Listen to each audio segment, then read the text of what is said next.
Hey guys, welcome back to the new shop. So since we've got our tool post now mounted on the Precision Matthews lathe, I want to go ahead and do our first inspections on it. What I want to do is measure the alignment of the tailstock and see where it's at, see if it's centered properly. I also want to measure the height of it and see if it matches our spindle height there. And once we do that, if we need to make any adjustments, we will. We'll put a piece of stock in the chuck and make our first chips, but actually make a test cut on it. What you want to do is chuck something in to check the alignment of the headstock there. You'll want to turn something and then measure it with your micrometer to see if it's measuring the same. If your headstock is perfectly aligned, when you turn something off of the chuck, it should measure the same all the way down. So that's what we're going to do. I'd like to begin with that, and then as soon as we get done with that, I've got a project that I'd like to start on in the lathe. So let's jump in there and get it done. We're going to be using this guy right here. This is an Edge Technology Tailstock alignment bar, and this works nice. This is a nice little trick tool that you can use that makes it convenient to check the alignment of the tailstock. So you have these steel ends that have been precision ground on centers. So you have a center in each end, and basically you just put this between centers. So we'll have a center in the 3-jaw chuck there. I'm going to use this guy right here. This is just a little machine center. We will stick that in there and actually turn the center. We'll use the compound and turn that so that it's running true with the chuck, and then stick that between centers, and then we'll use a dial indicator to measure it and see if we have offset or if the elevation of the tailstock is off at all. All right, so let's get started on it.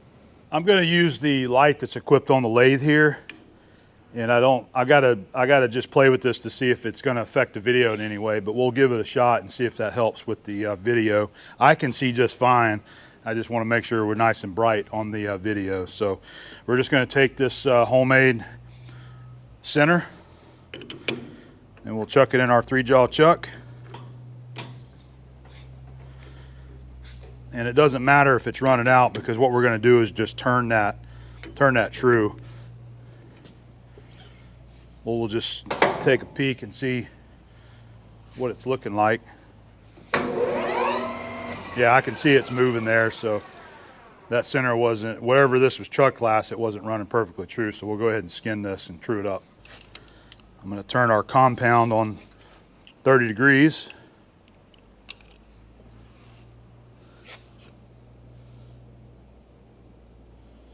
Not 20. There we go.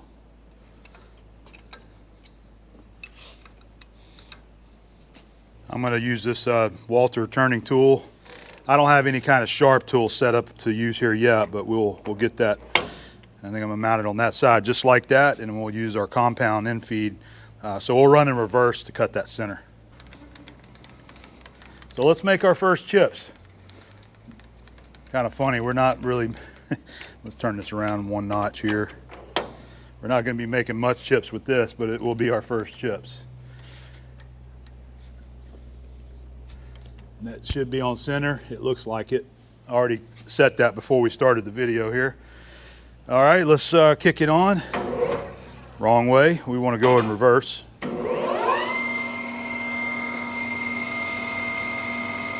you definitely see it running out.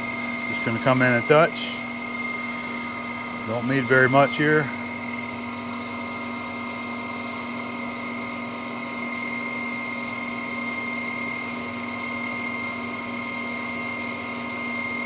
I don't even know if you guys can see that. It looks like that adjustment screws in the way. We'll make another cut.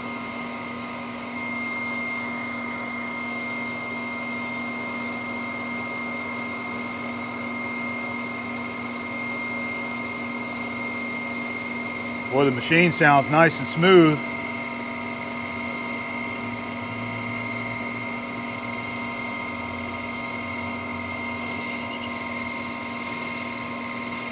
Just giving it a back face there. Let's see what we were running there. I don't remember. That's 1200. That's 1200 RPM. Nice and smooth. Fastest I ever really run the Victor is 900. Man, that thing sounds like it's screaming whenever I run it that fast. All right, so there's our tailstock alignment bar. We'll just stick it on that center there. And I am going to use the dead center that come equipped with the lathe for this here.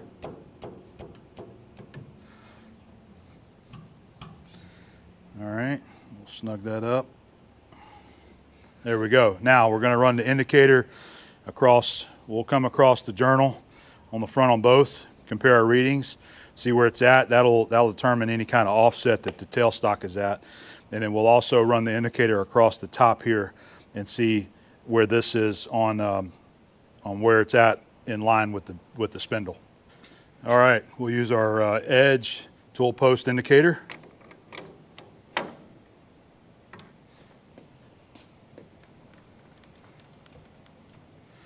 You guys are probably going to be getting a glare. Yeah, I can tell. It's you're going to be getting a glare from the skylight up in the ceiling. Well, I'll make sure you guys can get in for a close shot to see it once we get our readings. Just using the cross slide to bring that up to a 0. All right, that looks pretty good. We get a little deviation whenever we move the carriage, but that's okay. Let's go down to this side.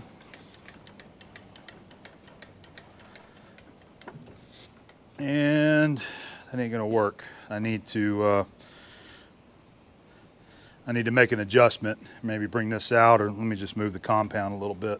Okay, let's just start over. I made some adjustments here so our indicator would reach. We're just gonna come into 0 on this one.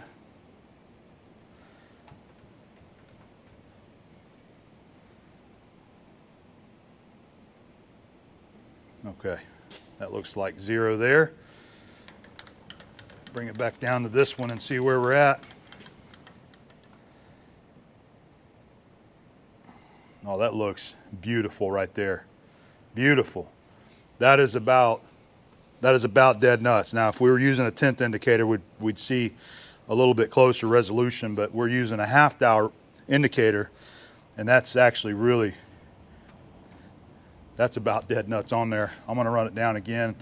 So when you move it back, it moves off of 0 just a little bit.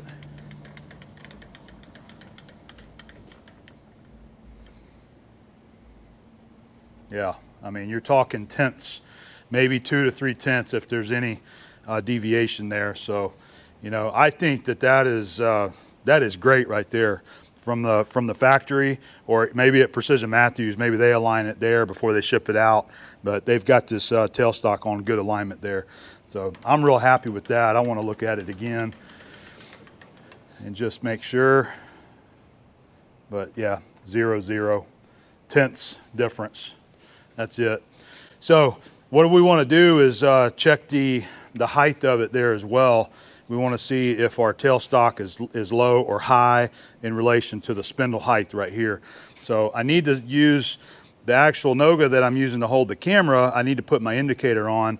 So I'll get this set up and do a measurement, and I'll use the, I'll just bring you guys back whenever I get it measured, and I'll just hand hold it because I don't have another camera holder with me. I need to get some camera mounts made for this shop and keep them down here. All right, we've got her set up on the top there. We've got it set to 0, and let's run it down.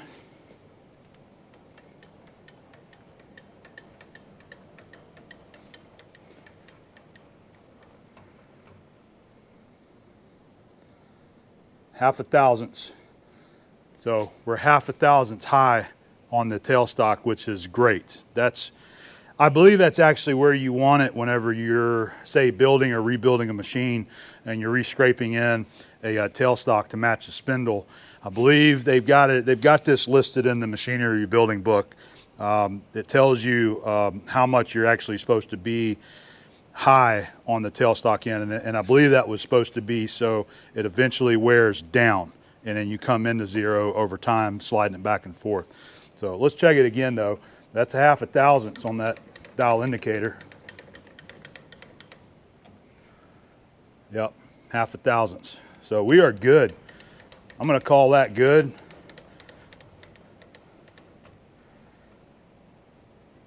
Excellent. So let's just leave it there. We're not even gonna touch the tailstock on our offset because it's on the money. So I think from here, we know we've got a good alignment on our tailstock. Let's go ahead and try the test piece. Let's actually turn something and then measure it and see where we're at on alignment of the headstock. I want to show you guys this little modification, this little thumb screw that someone made for me to contribute to the new lathe here. This was made by Eric Duddle, and he's from Bemosine, looks like Bemosine, Vermont. And he came up with this little idea. I think he's got the same machine. And what it is the set screw here that is used to just kind of apply a little bit of pressure against the gib for your compound slide. It replaces the set screw with an actual thumb screw, so you don't have to use a wrench. You can just screw this in there like so. And he's got it knurled, and you can just tighten it up finger tight there to apply the pressure on the compound slide gib. So Eric, thank you very much. That's a nice little mod. I really appreciate it. All right, let's try our first turning cuts on this thing. I've got our feed rate set at 11 thousandths.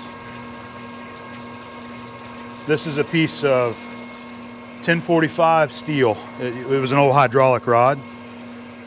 All right. I'm going to take it in. We're just going to do 100 thousandths and see what it does. So here we go.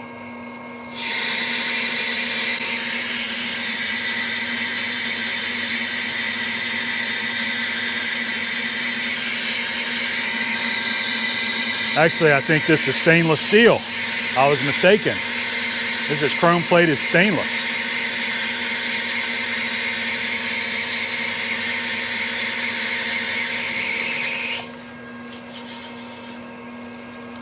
I did not realize that that was stainless. This was just a salvage piece of material, and we did deal with some stainless every now and then. You can get chrome plated stainless, and that's obviously what this is. So no big deal. We're still going to go on with our cuts here. We'll just use it, but that did nice right there. So 100 thousandths, 50 thousandths per side at 11 thousandths feed rate. So you're looking at our first chips here on the Precision Matthews lathe. Do another 100 thousandths cut.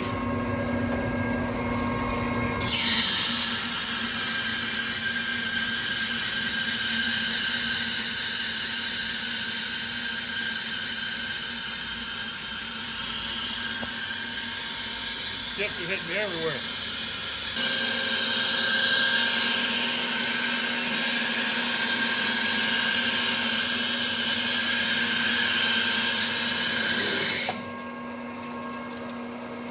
What I was trying to do is just get the bulk of this larger diameter right here turned down so that we can make our very light cuts and use this area. This is 9 inches, so it'll be close enough for what we're trying to do here. All right, we'll make a cleanup cut here.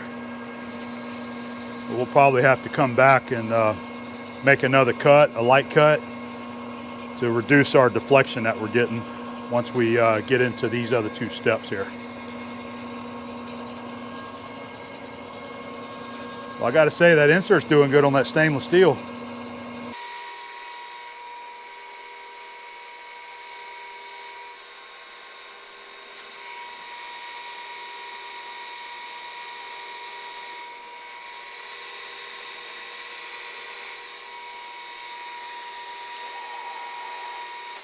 I think we'll go ahead and mic that just to see where we're at.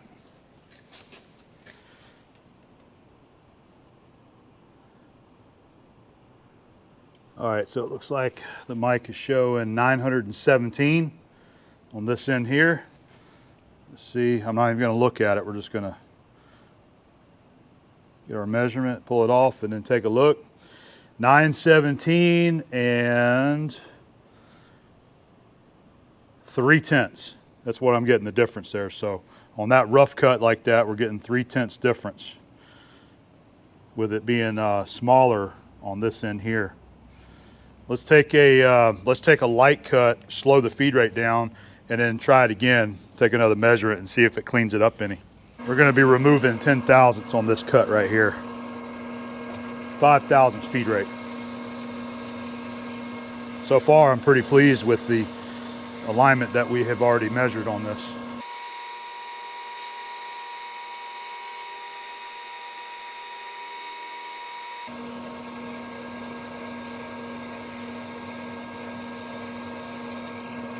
All right, I'm backing the tool off there so it doesn't rub. All right, we'll go ahead and give that a measure now.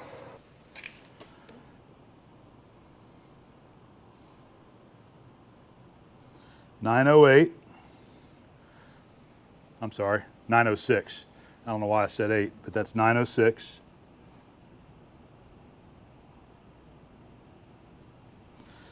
And that is 906. It looks like we have 1 or 2.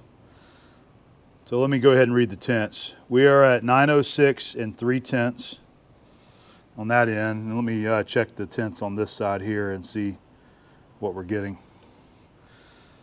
906, 0. Okay, so over 9 inches, we're getting 0.03 difference right there. And I'm sure that could probably be improved. We'll have to check on our mounting locations for the headstock, and I'll need to look in the book and see actually where the adjustment is to see if they've got, usually they have a set screw or something mounted on these headstocks so that you can make an adjustment and kick these things one way or the other to get it perfectly true. I'm not complaining. 3/10 over 9 inches is not much to really worry about. But if you're trying to turn really long straight sections, you definitely want it to try to be spot on. And that is, that's pretty darn close right there. I'm not complaining. I'm actually pretty happy where the machine is at. I took another light cut across there. I wanted to check it again and see if I got the same readings or different. And the second light pass that I made, I'm getting 2/10 difference from end to end over 9 inches right there. I think that is going to be close enough for my needs. I don't think I need to get in here and try to mess with this headstock and throw it out of alignment because it's a very finicky thing to adjust. I'm happy where it's at. I think we're just going to leave it alone, but I am going to do some research in the book to figure out how this is adjusted just in case that we need to work on that later on. So I'm going to keep playing around with some test cuts on this. I think I want to maybe recut this center here and put the live center in there, and let's take some heavier cuts and see how the machine reacts to a deeper depth of cut when we're turning. All right, I recut the center. We've got a live center mounted in the tailstock, and I will point out that I don't have the flood coolant ready for the machine. It's just a matter of bringing the soluble oil down here and mixing it up and filling a sump, which I haven't done yet, so we'll get to that pretty soon. So that's why we're running it dry. I mentioned that because I'm gonna have some folks ask about how come you're not running coolant on it. So I do look forward to having the coolant capabilities on this lathe to use whenever we need. We're going to start with like 125 and just keep kind of bumping it in a little at a time and see what I'd kind of like to get at is a 1/4 inch metal removal, so 1/8 per side, and see how it's going to react. We're just going to run this same insert. This is actually graded for steel, but it seems to be doing a pretty good job on stainless, so it'll be a little test for that insert there as well. All right, so here we go. We got it set at 11,000 feed rate too, by the way.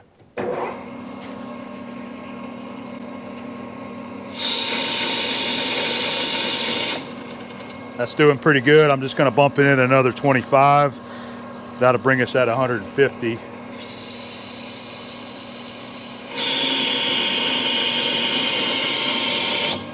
Yeah, I can see a little deflection right there with the heavier cut on the center, and this could be part of that the center. I've got that small tip in there. I need to get me a better center to use for this heavier turning here. But let's try it again. 175 total.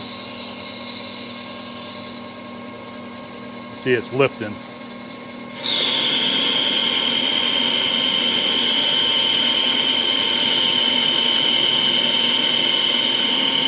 That's not bad.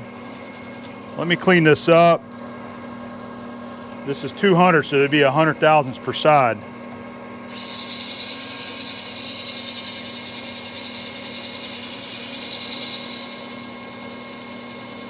You can tell it's definitely trying to lift once it gets in that heavy cut.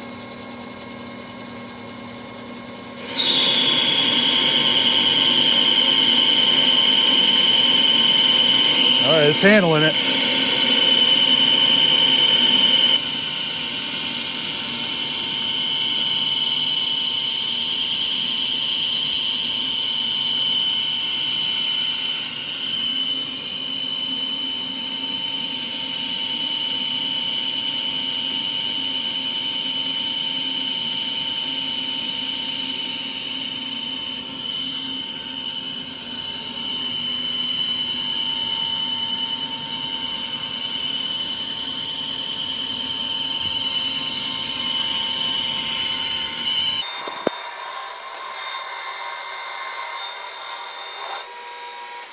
Well, I thought that was a pretty good test, especially since we're turning some stainless. So again, we were removing 200 thousandths once we got in right here, 200 thousandths, 100 thousandths per side at 11 thou feed rate. So that did pretty well, I think.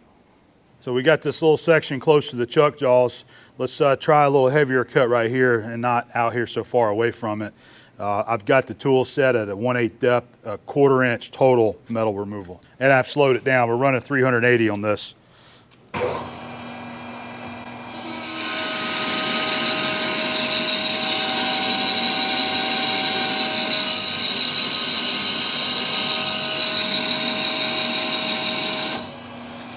All right, they handled that one. Let's, I'll tell you what, that was 250. Let's go 300 and see what it does. There's 2 and 3.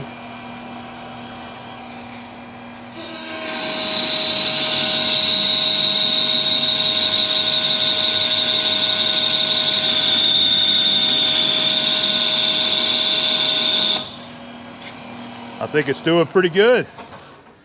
That's considerable metal removal on this type of lathe right there, 300 thousandths per pass. And I feel confident that it'll handle more than that. Probably need to use a different insert on that, but I think it's doing really well where it's at, guys. All right, what we're doing is, let me move that. I went in there just a little bit to see if it'd handle it. This is 400 thousandths, 200 thousandths per side on the tool.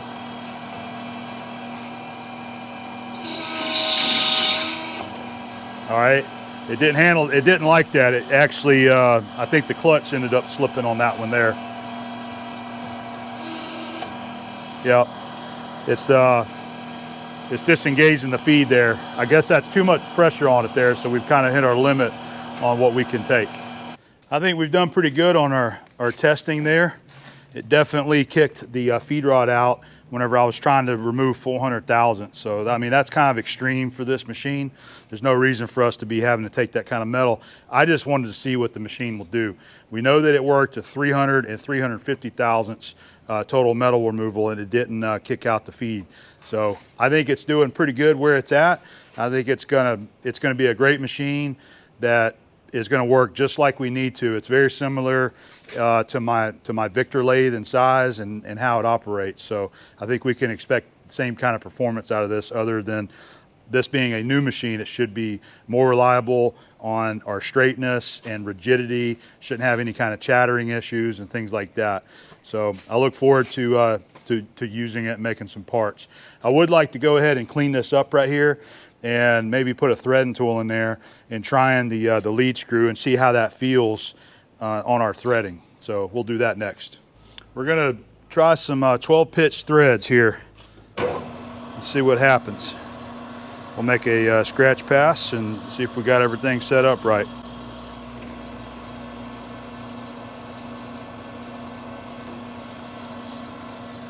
I'm trying to get used to this DRO up here, so we've got a 0 set on our cross slide. Let's see if that is 12 threads per inch, and it is. It looked a little coarse at first. I'm just not used to the machine. That is cutting a 12 pitch. Let's go for it and see what happens here. We'll take 20 thousandths on the compound.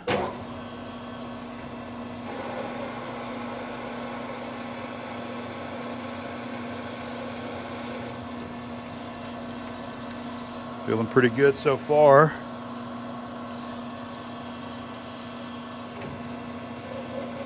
I'm just playing around real quick here. I want to prove out the machine is working like it should, and I'm going to line up on different lines here on the half nuts, making sure that it's working, and it is. Okay, good to go. Take another cut.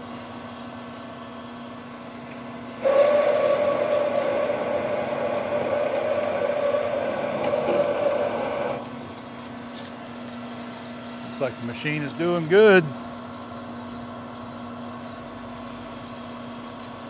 There's a 10 thousandths cut here.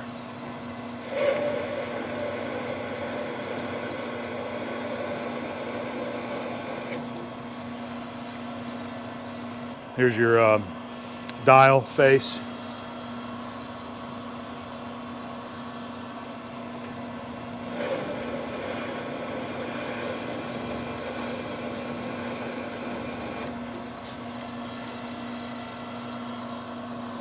Zero, zero. Let's take another 5 thou.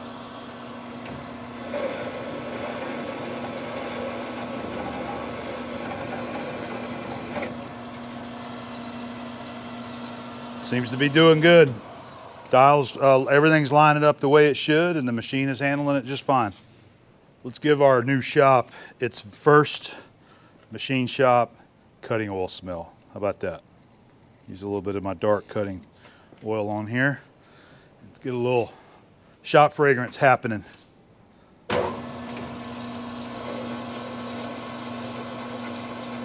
There we go. My good old dark cutting oil. I went to my drum this morning and filled me up a gallon in a container and brought it down here. So we'd have some good old school cutting oil.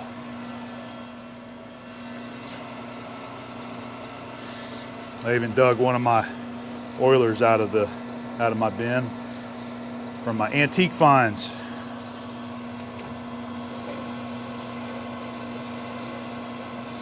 That's looking good. Cutting oil made a difference. I'm at the depth for a 12 pitch thread. So if we were cutting like a hydraulic part, this would be it right here. I'm just gonna do a little cleanup cut.